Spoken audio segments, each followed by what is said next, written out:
Let's talk about how to improve our relationship with Christ.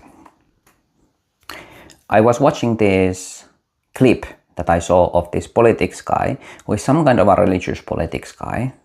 And at least on some corners of the internet, he's an example of like a really good Christian. Talking about the second coming. What would it be like if Christ was here? If Jesus came back today, which political party do you think would be most uncomfortable with him? I think both political parties would be deeply uncomfortable. I think Jesus is far more radical than any political party. And when I say radical, I don't mean extreme. The word radical comes from the Latin word for root.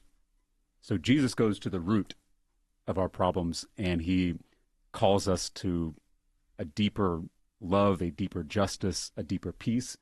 And so I think he would challenge both political parties to keep working toward a more radical vision for democracy, more rights, more opportunities for more of our neighbors. And he says he would come and challenge these political parties. That's an example of a bad personal relationship with Christ. He doesn't come to challenge. He comes to conquer. He is the King of Kings, not a challenger of anything you made up as men. Politics is a tradition of men, like democracy. And Christ kind of talks about traditions of men, and he doesn't subjugate himself with them. He doesn't do things through them.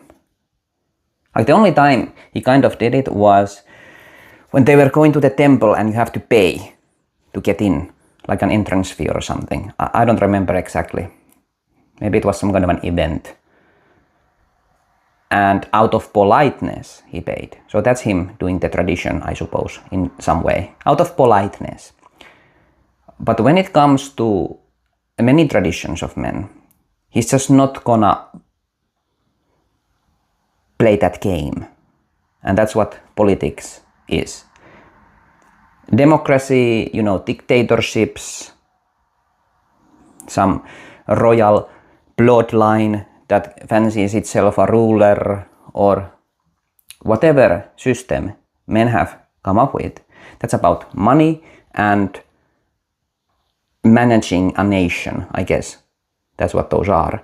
It's not really something that he's gonna challenge. Rather, as the King of Kings, he will give a command to a nation, and they will obey.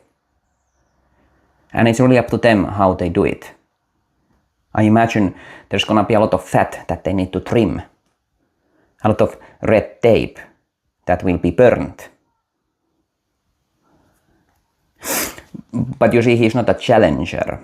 And that's kind of how you should think about him when it comes to having a personal relationship. Like, he is the one with the authority and the power.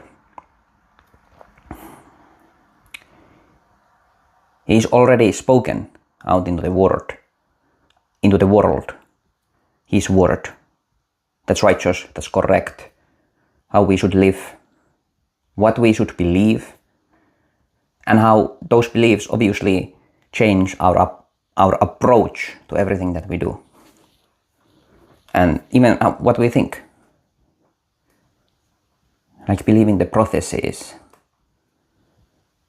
Actually believing in the resurrection, the first and the last. You need to incorporate those into your understanding of what's actually gonna happen, like in reality. In the spirit, sure, that's a timeless place, but also in creation, in time, in the world, on earth. And you shouldn't think of him as any kind of a challenger. The victory is his. And that's where you get a lot of security from, and rest from, and understanding from, and faith, and strength, and endurance from. and you avoid a lot of the pitfalls that some people fall into. For example, they think that they have to be really strong. This is probably something that I still have to keep learning. Like, I keep learning through the guidance of the Spirit that I don't really need that much strength. Like, I'm just me, whatever that is. You know, I'm not impressive. I don't need to be. God is the one with the vengeance. If there's some righteous anger in me sometimes, you know, whatever, fair enough, but I don't need to like try to force it or build it myself. You guys get it? Because the victory is His, and I'm a follower.